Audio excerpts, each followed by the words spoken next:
I wasn't really speaking up. I'm just talking like I'm talking to somebody, and you need to like announce, right?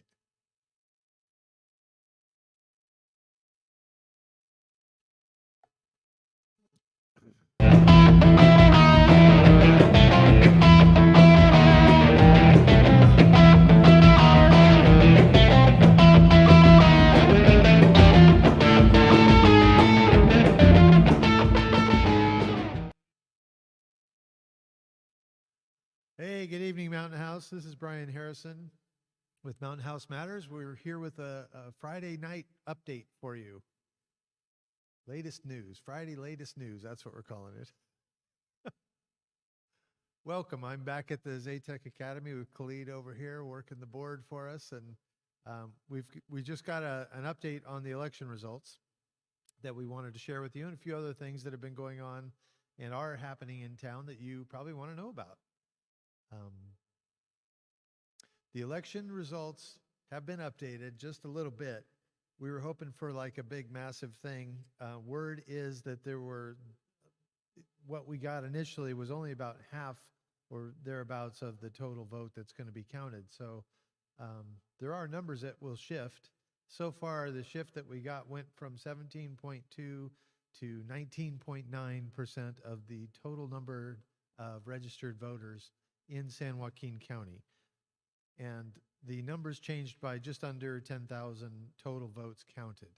So out of that, Mountain House got a little bump, but really the percentages shifted a little bit, but not really significantly. For the mayoral race, we went from Andy Sue at 62.03% to just a slight drop to 61.93. So what?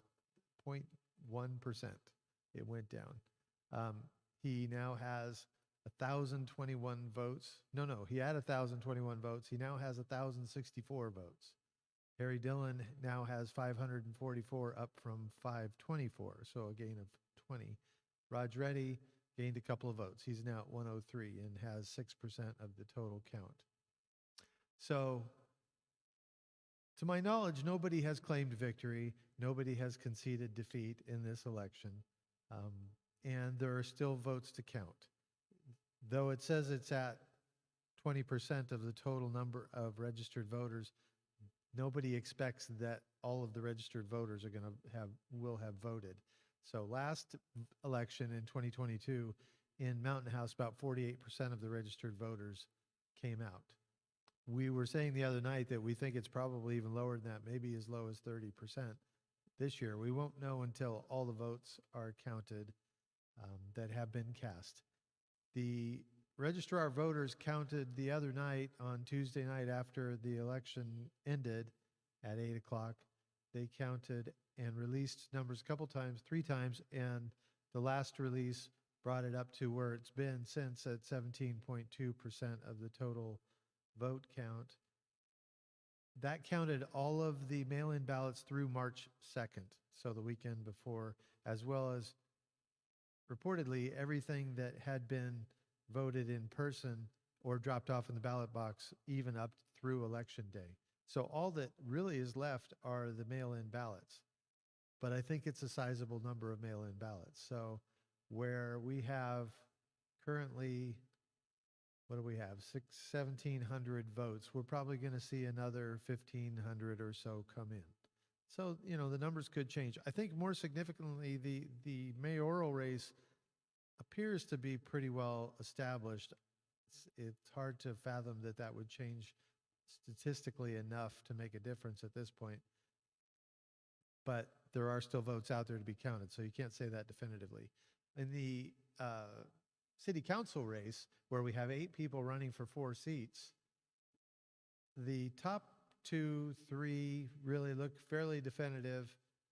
Matt Disco went from 994 votes to 1,045. So he got a bit of a bump there. Dan Harrison went from 845 to 890. Bernice Tingle went from 717 to 749.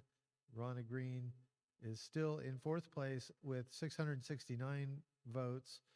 She had 645 up until this latest update. Probably the most the closest contested race, I guess we'll say, is between Ronna Green and TJ Rattan. TJ's at 640 votes, and that's up from 611. I had the statistical numbers here. I didn't quite get to putting that on there. If I can find where that went. Yeah, I can't really see that. What am I looking for here? Oh, there we go. Never mind. I got it. I think I got it. Okay. Yes. So Ronna Green had 13.48% of the overall vote count, and TJ had 12.77. So they were before this latest update. They were 34 votes between them. And now TJ has 12.71%, which is a little dip, but Ronna dipped as well, 13.29 instead of 4.8. And so she now has 669 votes and he has 640. So there's a difference of just 29 votes between fourth and fifth place. After that, you have Suresh Viru, who is at 9%, 9.2%. 9.1% now. He has 458 votes and had 440. So he got a little bump too. Sadia Khan got another bump too from 332 to 343. She went from, she's at 6.81% now. And Wahid Mir is now at 206. So he got a handful more of votes. The real opportunity or possibility lies within the fourth place on the board. Within the city council, I'm calling it the board, it's now the city council, because even with the update, Measure D for Mountain House becoming a city is still over 90%. I think it had just a little slight dip, which some people were like, oh, it went down a little bit. But it's at 91.02. I think it was at 91. I forget, 91.12 or something. It didn't go down very much. So at this point, I don't think that it could fail. Measure D is a done deal. You're hearing reporting all over Northern California saying that Mountain House passed that, Measure D. Whether we go at large in future elections is still winning at large. And by district at large is at 44.6%, and by district is at 30.61. Do we have that up there? And the from district has actually picked up some numbers from where it was before. I don't have where it was before, but it's now at 24.73%. Even still, in all likelihood, at large will be the way that we have chosen to vote in the future elections. So back to the city council, you have 8 people. You have 4 people that are going to become city council members, and we have the 4th and 5th races are very close. Ronna Green could hold on. I mean, I think it's an uphill battle. I spoke with TJ Rattan yesterday, and he's feeling like it's, he's going to keep an eye on it, but it looks like a steep climb to gain enough votes. But the reality is there's only 29 votes between them. So, somebody who's a little more savvy with statistics would probably be able to tell us what the odds are that he could possibly pick that up. I don't know. But it seems like it's within the realm of possibility if there are 1,500 votes still out there. And yet, Ronna may just well hold on to it. So we will keep you posted on that. The way this has been set up is that the top 2 vote getters, which look like Matt Disco and Dan Harrison, will have 4-year terms from the start. And then the second 2 vote getters, Bernice King Tingle and Ronna Green or TJ Rattan, whoever pulls that out, will get 2-year terms, so they will have to run for re-election in 2026. I believe that's in November 2026. Haven't had definition on that, but I think that's where that stands. So that's your latest election update. I don't know much more to tell you from that. I think that we may or may not hear victory or concession speeches, or it might wait till later. The registrar did indicate that well, they've told us all along that the deadline to receive the ballots is next Tuesday, the 12th. Um, and those ballots all have to be postmarked on election day or before on March 5th. So likelihood that it's going to take that long for them to get all of them. Hopefully the Postal Service can get them there. I have heard that the post office has since received some ballots being mailed after election day, so those aren't going to count. Sorry, folks. You got to meet the deadline. We had the election drop box at the town hall that people were dropping by. I was out there just a couple hours before the close, and there was a steady stream of cars and people walking up to the box and delivering their ballots. So, you know, we have lots of ways to vote now, and people need to find the best solution. You can still go to a polling station if you want, but I don't know that how many people actually still are doing that. But apparently a lot of people are still mailing it because they've still got ballots coming in. So we will keep you updated. I believe they're probably going to do another drop on the numbers maybe on Monday, and if so, we'll try and let you know right away where that stands. And then we'll probably come to you when they're not going to certify it right away, but they can tell us that all the votes have been counted. So the certification doesn't come until April 2nd. I will check into what the process is. They have to validate that people didn't mail in a ballot and also go in and vote in person. They have to make sure that there aren't any duplicates and that kind of thing. Don't believe there's a recount involved unless somebody calls for one and has reason to believe that there needs to be one. Anyway, that's your election update. I think that's all I've got. If you've got questions, please leave them in the comments. We're coming to you. I believe we're on our Facebook channel tonight. We had a little bit of difficulty connecting there. And are we on YouTube as well? So we're YouTube on the Mountain House Matters YouTube channel, as well as the Mountain House Matters Facebook page. And so we welcome your comments and your questions, and happy to address things. If you have information that I'm missing, appreciate that too. Just doing my best to try and cover this stuff. So let's move on. I want to share with you, I rode my bike up the bridge to nowhere today, and I took a couple of little videos, so we thought we'd show you the sign. Everybody says, what's the name going to be if it's not going to be the Bridge to Nowhere? I don't think it's decided yet, except that they're calling it the Lakeside District. So it may be the Bridge to the Lakeside District. Or the Bridge to somewhere, or something. Oh, just Lake District. See, I had it wrong. Just Lake District, not Lakeside.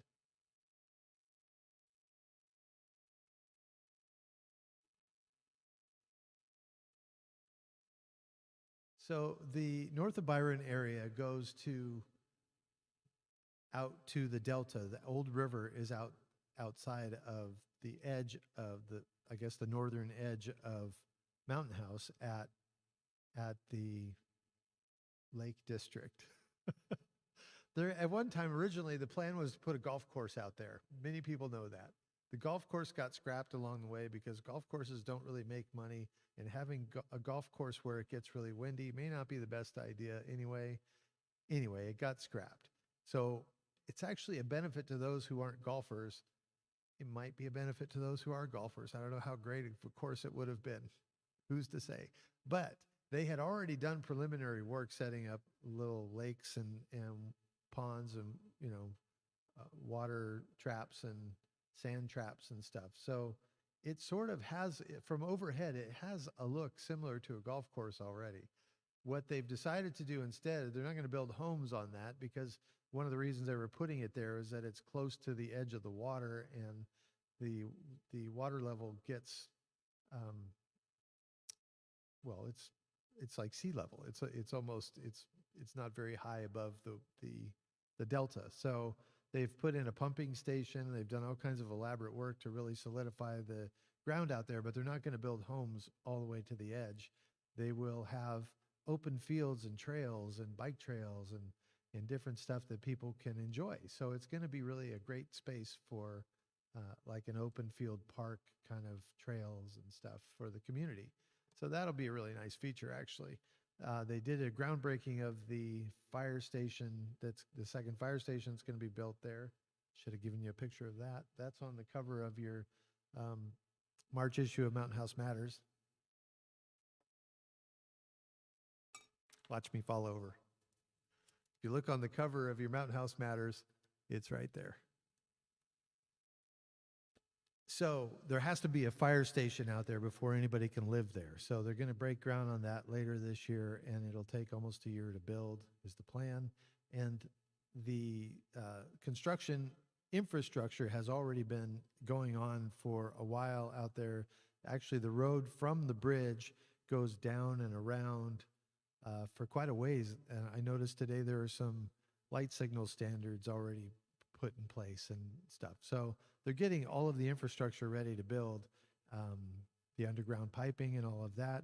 And the plan is to begin actual building construction later this year. It could be September, might be earlier. I know that Mountain House Developers has sold, I think, as many as 500 plots. And if I'm wrong, somebody tell me, to Lennar builders. And so they'll be building some quality homes out there. Initially, part of this area, a lot of this area was supposed to have been a 55 and older adult living kind of area. There is still going to be that, but it's been reduced in size because statistically that's probably not necessarily, doesn't really need to be any bigger than what they're making it. There will also be 2 schools, one that will start in, oh shoot, I shouldn't have even gone there because I'm not sure. There's going to be one in 2029 and then one after the turn of the 30s, I believe is how that's working. Either that or they're starting one next year and one in 2029. I'll confirm that and get back to you on it. But that's kind of what's happening. Did you already show the clip of the area?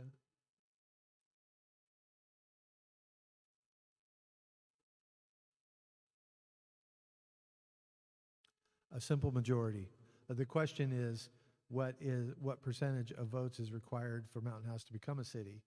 And that's a simple majority. So 51% of the overall registered voters, it's only people in Mountain House that are registered voters that got to vote on this. Everybody else only got 1 sheet. You got 2 sheets in your ballot, in your election ballot for you to fill out. One was for the county generally, and the other one was specifically for Mountain House and this cityhood issue. So we have roughly just under 10,000 registered voters in town. So out of that, you needed to have not 51% of that, but 51% of the actual people that vote. So if we only had 1,000 people vote, you'd need 501, right? We're getting questions in, so Khalid's feeding them to me.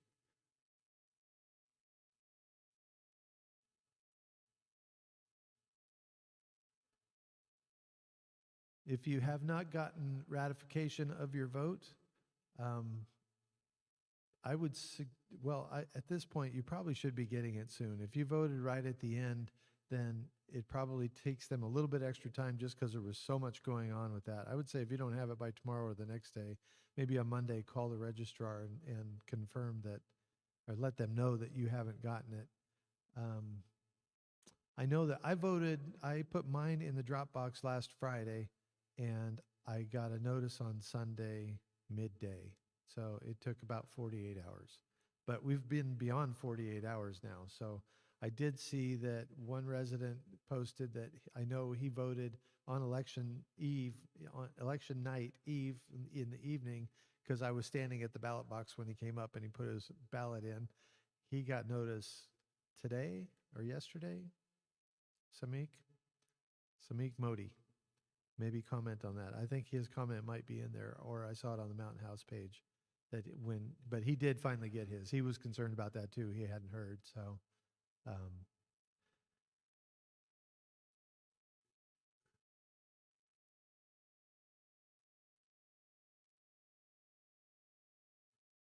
Maybe I should just go to the page, huh? Yeah.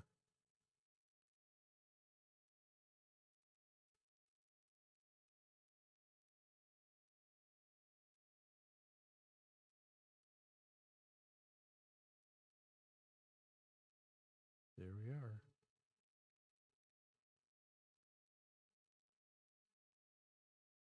(10 a.m. on election day? Hopefully not today because you're too late. On Monday?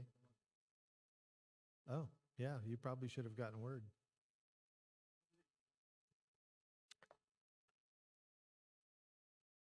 Mine came in as a text message. So if they have your phone number, which I think you have to provide, then they should text message you, or they will email you if that's what they need to do. If you still haven't gotten confirmation by Monday, I would call them. I don't know if they'll answer over the weekend is the only thing. Today is Friday, right? Yes. All day. So, yeah. As far as the schools, I believe there are 2 schools that are going to be built over in the north of Byron area, K through 8 schools. There are no plans for another high school within the district, which is a little bit of a bone of contention for many because they didn't really provide enough space for the one high school that we have. So the school district is having to scramble to they're building 15 more classrooms, and they already have put in 8 portables to accommodate the student population, and the school is just in its 10th year. So, and we've got 4 more villages to build. So there's going to be more that needs to be done. The positive side on all of that is that the developer worked out an arrangement with the district whereby they got an extra 19 acres that you probably have heard about. It's not immediately adjacent to the current high school grounds, though. It's like a couple of blocks away. But that allows them to be able to build some of the fields and such, so that they'll probably just expand classrooms, make the school itself larger on the main facility. Although I heard somebody suggest they could build like a freshman class wing or something on the other land. I haven't heard that that's official at all, though, so I probably shouldn't even say that. But I believe the first school is going to be J, and maybe we can get somebody from the district on to share more information with us about that. We'll work on that. We'll get back to you on that. How about that?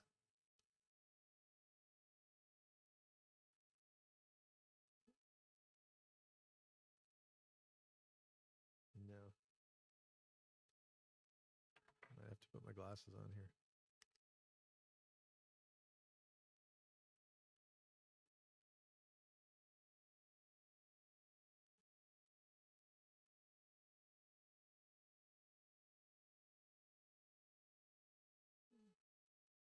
So the comment was that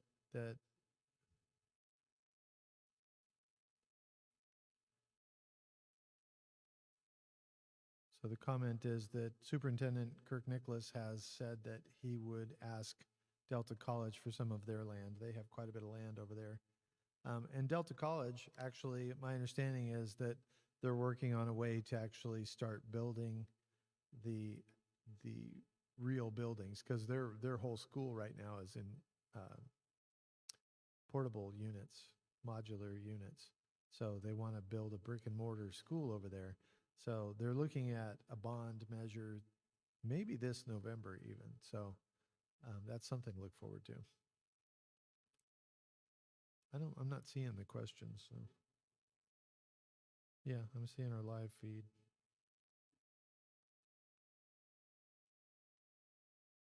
Oh, they're there. I got it. Okay.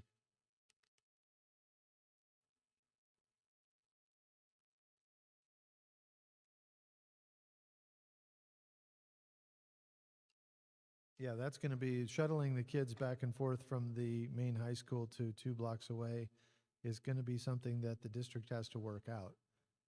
I don't know that they've really addressed it yet, because partly they're not really looking at building classrooms over there. I think they're looking at doing sports fields and stuff primarily at this time. But I don't know that anything definitive has been set in stone yet. So I would recommend that you attend some of the school board meetings. They allow for the public to have 3-minute time for public comment, and that's a great time to ask questions, or you can email your board of trustee members or call the district. They would maybe be able to tell you some of this stuff. You could also investigate on their website. They might have some of that stuff as well. I can tell you, I did want to, that segues actually pretty nicely into where we wanted to go next is that this week we reported earlier, but probably a lot of you didn't see that. On Wednesday night, the Lambersville Unified School District Board of Education trustees elected unanimously to select one of the proposed district maps. So just so happens that they chose the one that we ran on the cover of Mountain House Matters in the March issue, maybe because it looked like probably the best choice. So they chose map Orange B, and we could probably put a link in the feed to where to get to that. Yeah. I could do that, huh? Let's see if I can get there.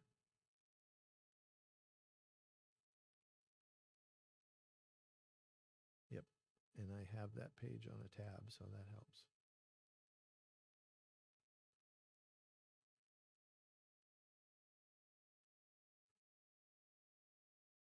For what? For the school district?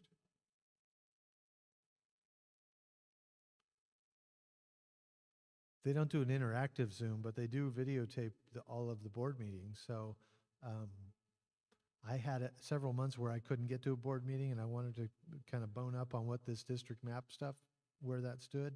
So I actually went through and watched all the videos. You can find them on their website, and I'm going to post a link to how you get to the draft maps. When you go to this link that I just posted on our thread here, you'll scroll down to where it says draft maps, and there are two postings of draft maps. The initial post was of 5 maps that were presented and proposed to the district to consider, and then they did a series of hearings, public hearings, and the board was able to entertain questions and ask the demographer some questions and get some clarification on things and make suggestions on what they'd like to see as far as the best way to draw a map.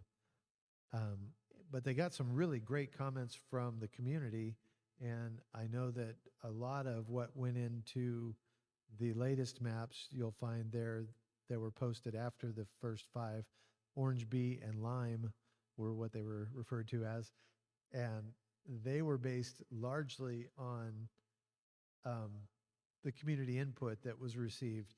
Specifically, the people that are within the sphere of influence of the Lambersville Unified School District, particularly the people that are in the original Lambersville school area, wanted to be represented. If we're going by district, they wanted to be represented by one representative who covers all of the rural area outside of Mountain House. So that both Orange B map and the Lime map dealt with that possibility in a couple of different ways. The Orange B was what all of the board members chose, and that's what they voted on. So Orange B is the map that's going to be utilized. So this map will begin to go into effect after the November 2026 election. No, 2024. What year are we in? 2024 election. This November, the first 3 seats, as I understand it, the first 3 of the district seats will be up for election. And then in the 2026 election, the other 2 seats will be up for election. And that way they'll be staggered in similar fashion to how the city council is doing it too, in that as far as staggering the election. So you can see on the map, it tells you which zones. Zone 1 is the more rural district I mentioned earlier, and Zone 2 you'll see in blue, and then Zone 3 is largely Wickland and some of Bethany, I believe. So the way this will work for a by-district voting is only the people in those 3 districts will get to vote, and they'll be voting for representatives. They'll only vote for their one representative for their district, and anybody that runs to represent that district must reside in that district. So hopefully that's clear. That's how that's working. If that's not clear, let me know. but they've really gone out of their way to do their diligence to make sure that they do this right. Uh, there's a move in California to have districts, both for school districts and cities and such, to municipalities, to move to a by-district representation.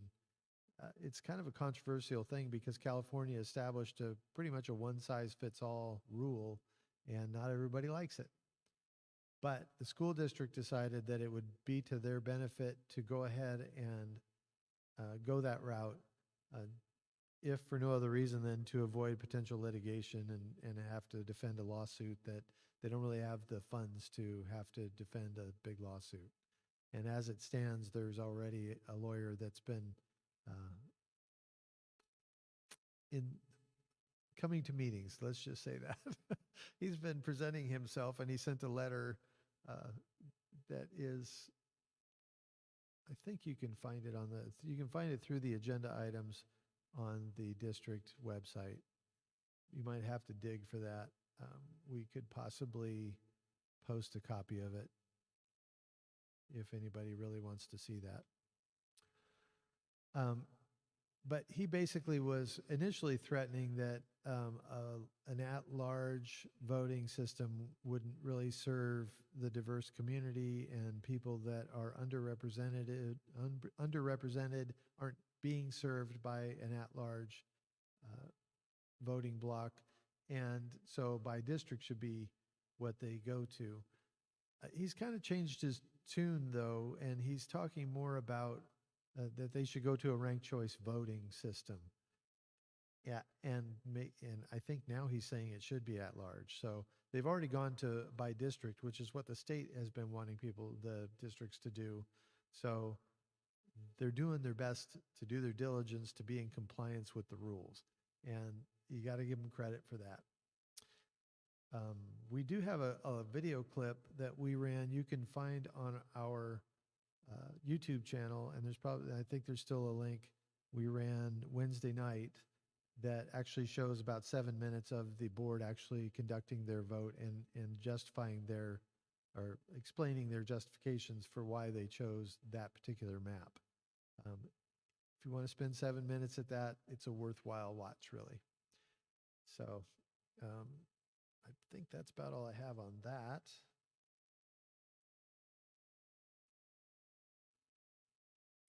Have the same funding? Will each zone have the same funding? I suppose. I would think that they'd have to keep it pretty equitable. The main goal with all of that is to try and get a more direct representation of people within the particular zones, and have people that are maybe underserved be represented on the board. One of the complaints has been that the board currently has 5 members, and only one of them is of South Asian descent. Descent? Is that the right word? Background. But that was voted at large, so it is what it is. And the districts, the zones that the districts are made up by are defined through the numbers established through the census. So this particular original district zoning presented an extra challenge because the census happened in 2020, and then the district numbers weren't really established till 2021. But in the time between 2020, when the census was done, and now 2024, Mountain House has added about 3,000 people. I was going to say homes, but it's not homes, it's people. So, and they can't count those because by law they have to go by the census. The other factor is that there's still growth in the south of town. There's some growth happening in Midtown as well, and north of Byron is about to take off. So trying to gauge within the rules, there's a tight rule of how much difference they can have from zone to zone. It was a challenge to come up with zones that would be functional. Now these zones will change because it's based every 10 years on the census. 2030, we'll see a new census, and then by 2031, they will release the numbers of the results of that census. And there's going to be a lot more population north of Byron by that time.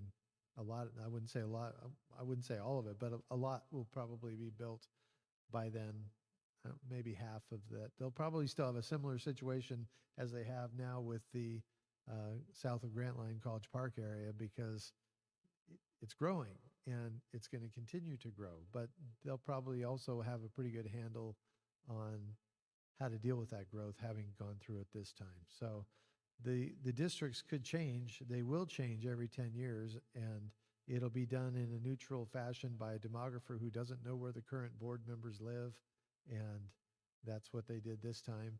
And they have guidelines of what to go by to establish a zone. So as far as funding, you don't want to assume too much, but I would imagine that in all likelihood, similar funding per district would have to be part of that, I would think. Might be a good question to ask the district themselves, though. And I went off that page. Let me go back.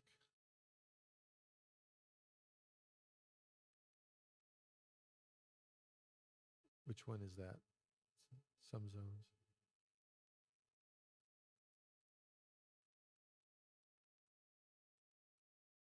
I'm not really sure that the funding is going to be tied to the district specifically. I think that the funding, you're right. There are zones that have more schools than others.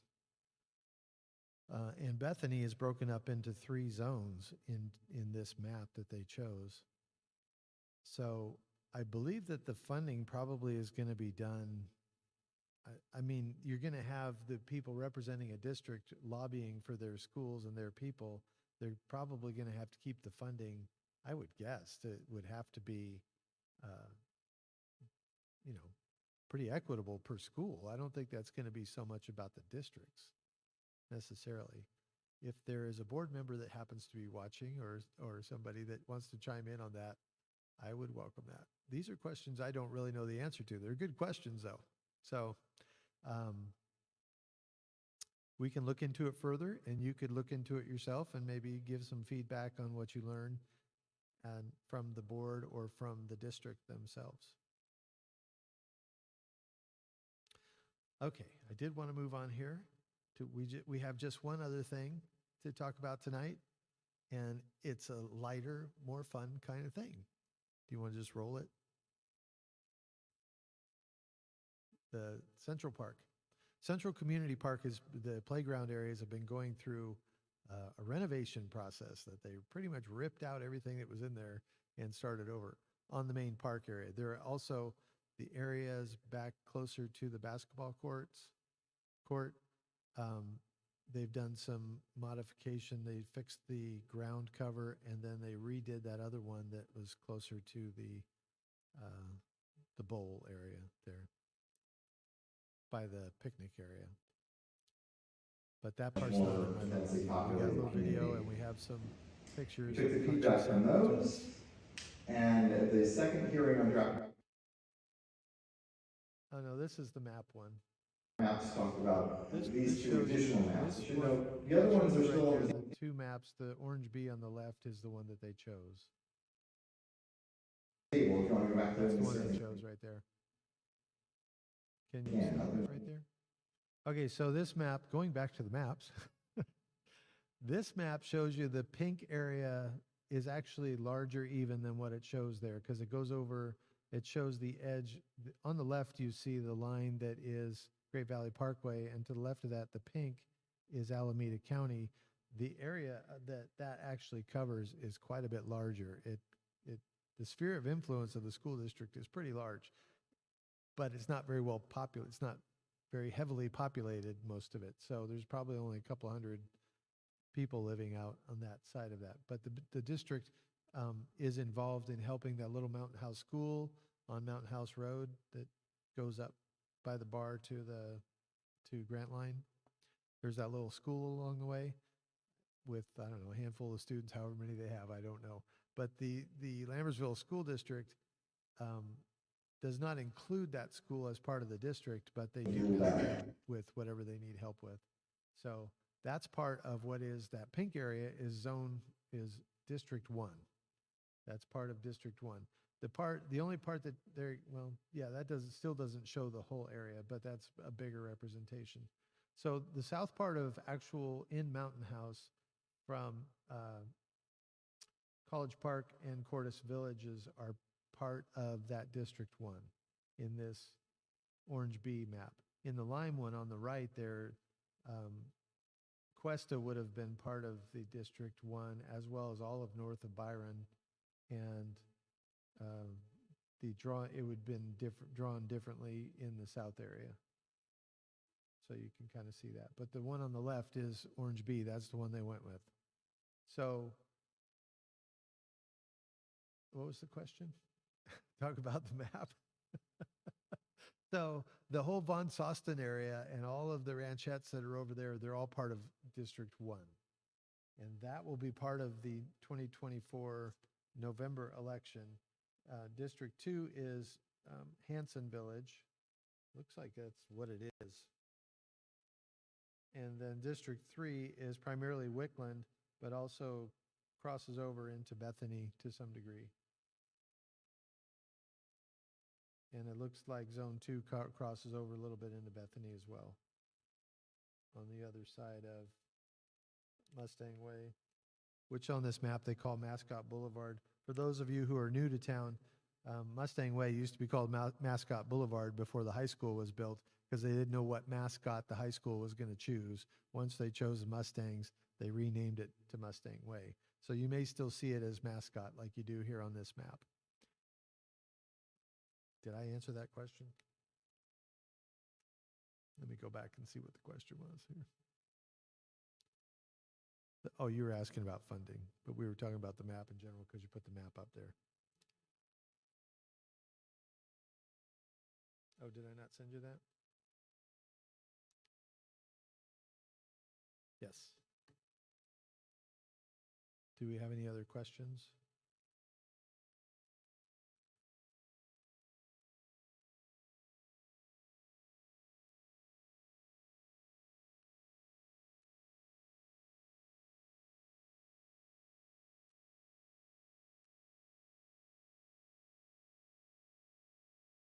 There you go, it's coming.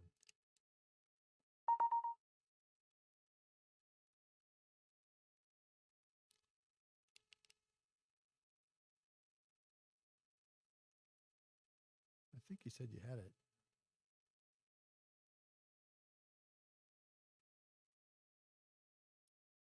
You know, these questions are really great because it gives me an opportunity. We have a little bit of time before I really delve into all of the content for the April issue of the paper, which actually I've already begun working on that, but we do have, this week is going to be our deadline week. So if you have stuff to include in the paper, Mountain House Matters is mailed on a monthly basis to every address.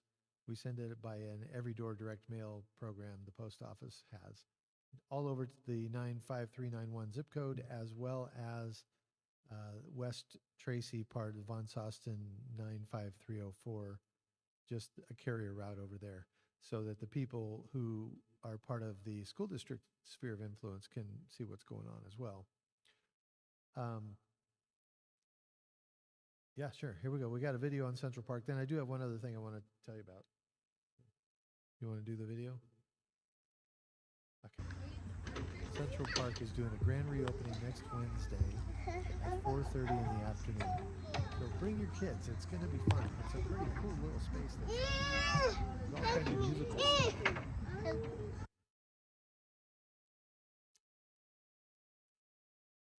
And I'm assuming there's a part that's not even opened yet, too. This part the kids can play on already.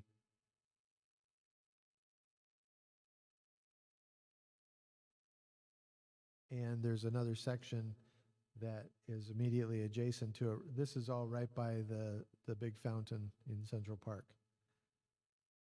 And they haven't opened up the other side of that. And it looks like it's going to be a lot of fun, too. There's a big slide over there and stuff. So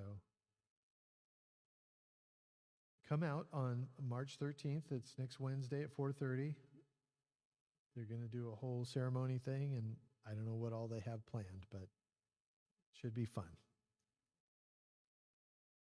It's artificial grass, and it's a soft turf, and I think it just seems so much better than what they had. The other stuff was soft, but it was getting torn up and stuff. So um, a lot went into the design and planning for this, and the board approved getting it done. So the district is pretty excited about it, I know.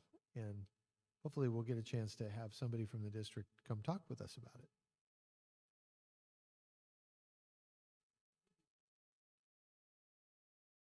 Central Park has a phase 2 and phase 3 planned, I believe.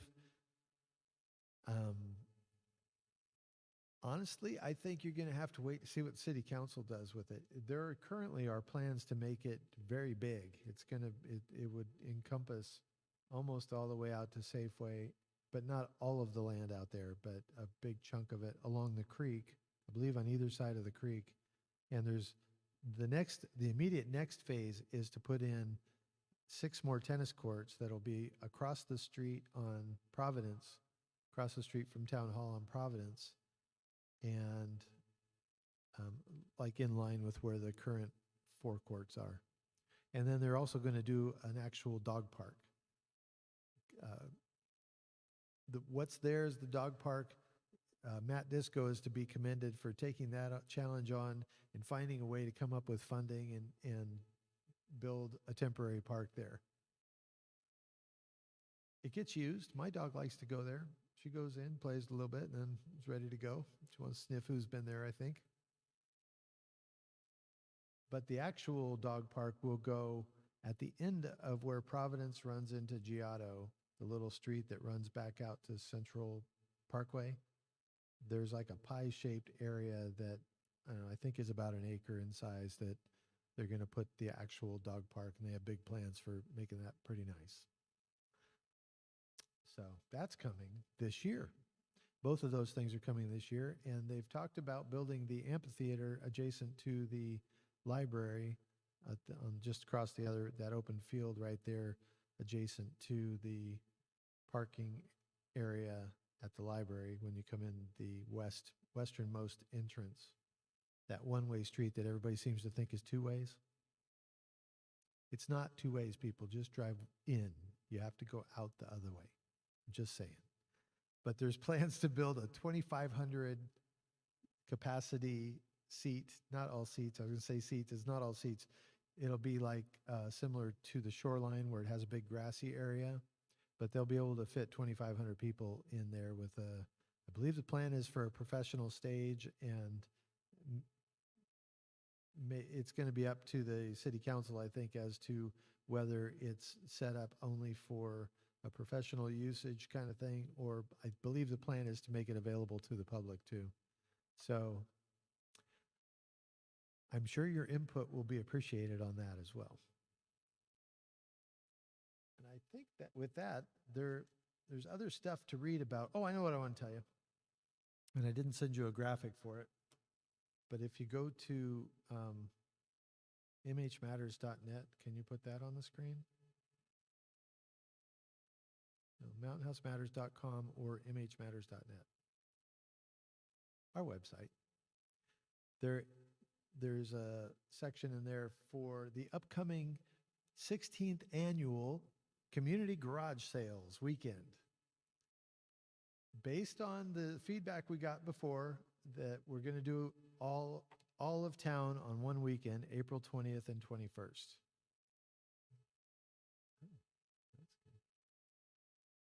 And so we're taking people, we'd like people to register for that as soon as possible so we can kind of get a gauge on what we're looking at.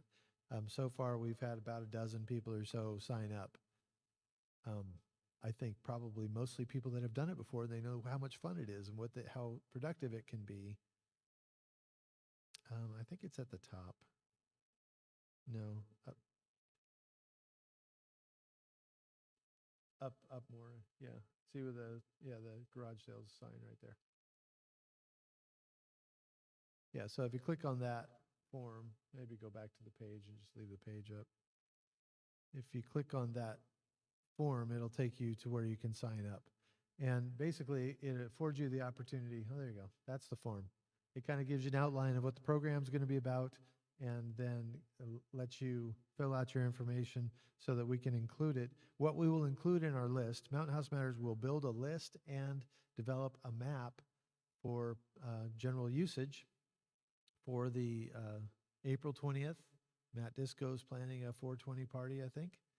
And 421 of that Sunday will be the other day.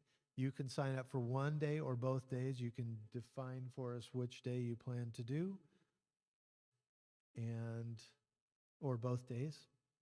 Both days is recommended if you can swing it.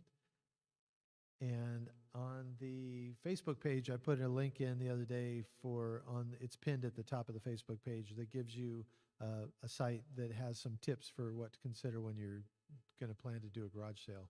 The way this will work is you'll do a garage sale at your house. You don't have to take stuff anywhere. It's just like you would do a garage sale. It's just we're doing it as a community, so we'll have a map that will show the addresses of where the garage sales are going to be happening.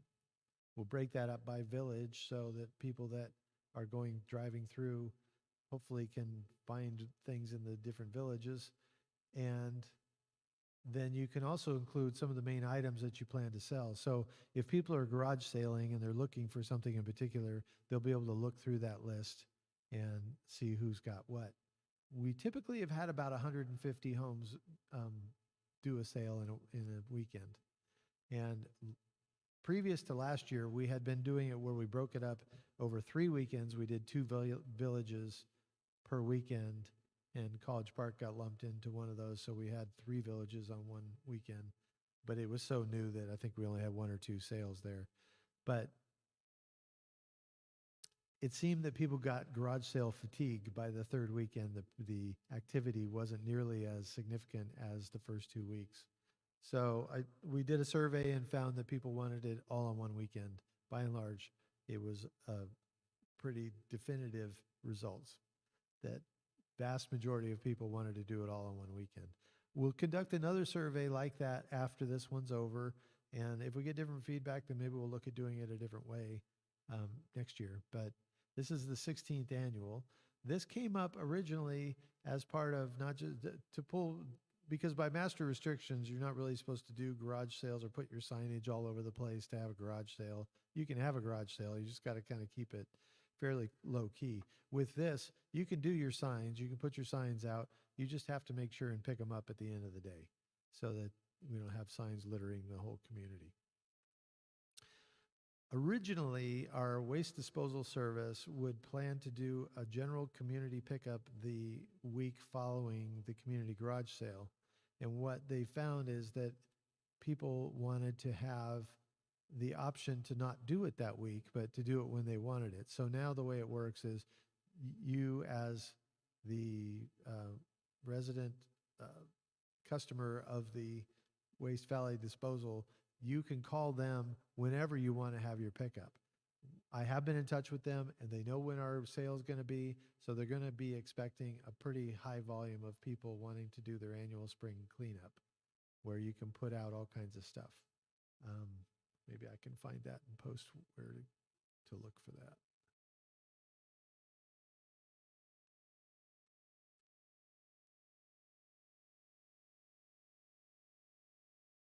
All right, well, this is their general site. I'll post this on the Facebook page.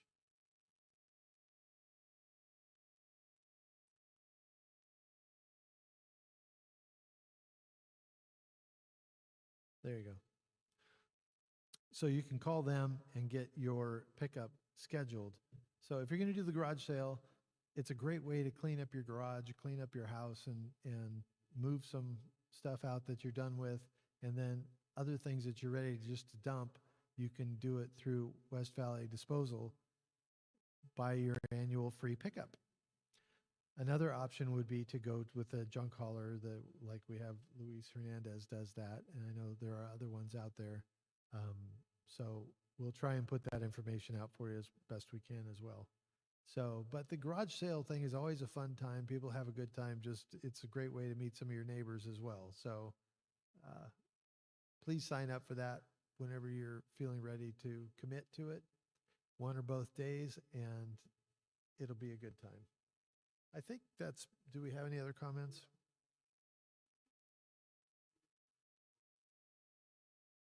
Will the amphitheater have an indoor area? I do not believe it will. It'll probably have a covered stage area, but as far as the seating in typical amphitheater style, I think it's all outdoors. But it'll go up a slope, so it'll be that way. So it is not an indoor facility. For them to create an indoor theater of that magnitude would be exponentially expensive, and I don't think it fits within the SIF funding. I can talk about SIF if you want a little bit. The way things like this are built is that as residential homes are built, every housing permit that gets pulled includes fees to the developer that typically will get passed on to the contractor who builds the home and therefore passed on in the sale price of the home. They put a per lot fee, which I'm not sure how much that is, but I'm guessing it's about 50,000. Somebody correct me if I'm wrong. In that neighborhood, I believe. They get a big chunk of money that goes into a fund that the developers are expected to build things at their own expense, like the town hall and the library. That was like, I believe, $36 million, if I'm not mistaken. It was a lot of money. I could be completely off. I pulled that number out of my memory, might be thinking of something different. But they fronted the money for building all of that, and then they were repaid through the fund that goes through the CSD, is the SIF fund. It's the Community Infrastructure Funding, I believe that stands for. And that is a fund that all of those monies that come from building permits, and that one fund for each house that's going to be built, goes into that fund. The CSD actually is able to keep a small percentage, I think 3% that they keep for administration fee. And then the rest of it goes into this fund so that once the developers build the community amenities, then they will get repaid, and it's done in an in-turn basis. So first in gets paid back first kind of thing. And then, sometimes that can take years for them to get paid back. And so I think there's a lot of jockeying of positions of what should be built first and how are we going to do this, and getting them to commit to doing that. And the community center, which has been talked about, that will be down Main Street, just a little block or so down from where the town hall is, eventually will have it'll be an amazing, it looks like it'll be an amazing feature for town. It'll have swimming pools and indoor space and all kinds of stuff. That's coming. How soon it comes, I believe what I've heard most recently is probably 2 to 3 to maybe 5 years out. So, when we got here 15 years ago, we were hearing that it was a certain number of rooftops that had to be built before we could expect to see a grocery store come. That came and went, and then eventually the planning started, and a few years later, then the store happened. So you're building a town out of nothing. If you had nothing here before, you have to come up with ways to make things happen. So there's a lot of moving parts. Even changing over to a city, I saw that our general manager, Steve Pinkerton, was quoted on TV saying that they refer to it in the staff as kind of like changing the engine of a plane while it's in mid-flight. So things are a challenge to make happen. But it's all under a master plan, and eventually all of that can come to fruition. It just, patience is required. Mr. Pinkerton also stated at the grand opening of the Aviara Apartments that perhaps having a swimming pool, knowing that there's a swimming pool at Aviara, will spur the board on, or now our city council on, to push to get the community center developed more quickly. I'm sure if the public were to really make a big to-do about that might help as well. As far as the amphitheater, though, I believe that's moving forward. If people are against it, they should probably speak up now before it even gets done, or it's going to just happen because that's the next thing on the drawing board. And I believe that's all we have. Do we have any more questions? I don't see any.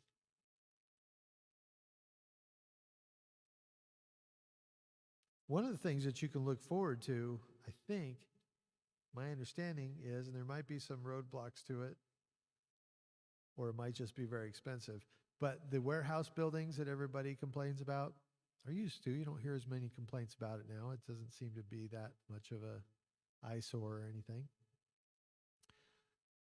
Those are zoned for light manufacturing or manufacturing light commercial. So only companies that fit that rather narrow zoning requirement are able to move into there. The city council, as a new city, we won't depend on the county to have a say in that. The city council will be able to conduct some rezoning operations. So I imagine once they get settled in, it might take them a year just to kind of get settled in because they have a year to transition from the CSD to a city. But I wouldn't be surprised if that's something that they put close to the top of the agenda when they get going on things. So maybe other kinds of features could be put in there is what I'm trying to drive at. You could do a lot of things. So anyway, maybe indoor sports facilities is one thing that's been talked about. I don't know how well that would work or how expensive that would be to make happen, but I believe it'll be feasible for them to change zoning after we're a city. So for those of you that don't know or may have forgotten, as Mountain House approves Measure D, and once that vote is certified, then it'll be a for sure deal. The Community Services District staff, Mr. Pinkerton in particular, plans to do a series of workshops for the incoming city council members and mayor to be ready to launch, and we will launch as a city as of July 1st. So I think a big party is going to be in order for 4th of July or maybe even on the 1st. We'll have to see how that pans out. But it's an exciting time to be part of Mountain House. It's a historic time, and I think people are pretty excited about becoming a city. Obviously, we've got 91% of the people voting yes on D. I don't think anybody really expected that. I didn't really expect it to be that high. I expected it to pass, but Khalid, you got anything else? We should give you a mic.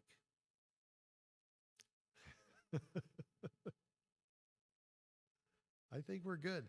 So this has been your Friday night update, and we appreciate you tuning in. It'll be available on our Facebook page. It's been recorded, so it'll be there and be on our YouTube channel, facebook.com /Mountain House Matters, or youtube.com/@Mountain House Matters. You'll find that there too. Thank you for being with us. It's been a pleasure. Again, I'm Brian Harrison. That's Khalid Saleh, and we are at the Zaytech Academy. Zaytech is collaborating with Mountain House Matters to bring you these video broadcasts. So thank you for your time. Have a great evening and a great weekend. And don't forget to turn your clock forward on Sunday. It's daylight savings time. Have a great night.